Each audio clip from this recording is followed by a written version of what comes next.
If you think you're lazy, this might be why. Most people don't start out feeling disconnected. There's usually no single moment where everything falls apart, no clear breakdown, no obvious sign that something is wrong. Instead, it begins quietly. You notice that starting feels harder than it used to. Tasks feel heavier. Motivation doesn't respond the way it once did, and the first explanation you reach for is often the harshest one.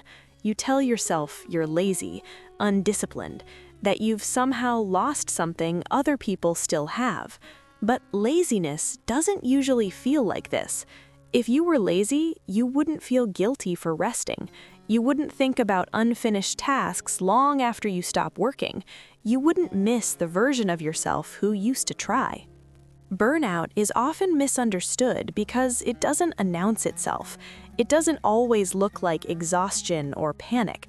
Sometimes it looks like distance. Distance from your work, from your goals, from the things that once mattered to you. You may still care, you may still want to do better, you just can't access the energy anymore. And that gap between caring and capacity is where burnout lives. Burnout doesn't happen all at once. It builds slowly, almost invisibly. You adapt to the pressure, you push through fatigue, you tell yourself this is just how things are now. At first, effort still works. You compensate by trying harder, resting less, lowering your expectations of yourself without realizing it, until one day, effort stops working. Motivation no longer responds to pressure. Pushing harder doesn't create progress, it creates resistance, and instead of moving forward, you begin pulling away, not because you don't care, but because caring started to cost too much. Laziness doesn't drain you like that, burnout does. Another difference is time. Laziness is usually temporary. Burnout is cumulative.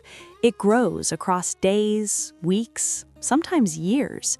Each small demand adding weight, each unspoken expectation stacking quietly, until one day you realize something has changed. You don't feel like yourself anymore, and you can't remember when that shift happened. Burnout also affects how you relate to yourself. You become more critical, less patient, more suspicious of your own limits. You push past exhaustion, then blame yourself for breaking. You stop trusting your need for rest. You start measuring your worth by how much you can still produce. Because burnout is invisible, it's easy to assume the problem is internal, a flaw, a lack of discipline, a personal failure. But burnout isn't a failure of character. It's often a signal that something has been demanded from you faster than it could be restored, a signal that your effort has outpaced your recovery for too long. Signals aren't meant to be ignored, they're meant to be noticed. There's also grief in burnout, grief for the energy you once had, for the focus that came naturally, for the version of yourself who didn't have to push so hard just to function. That grief is rarely acknowledged, so instead of processing it, you judge yourself for feeling it. Burnout thrives in silence, in environments where slowing down feels unsafe, where rest feels undeserved, where worth is measured by output. In those spaces, calling yourself lazy becomes easier than asking harder questions.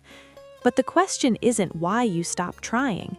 The question is how long you were trying without support. If this feels familiar, it doesn't mean something is wrong with you.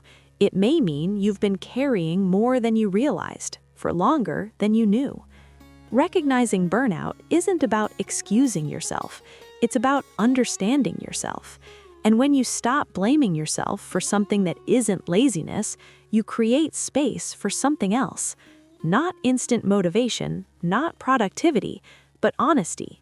And sometimes that's where recovery actually begins.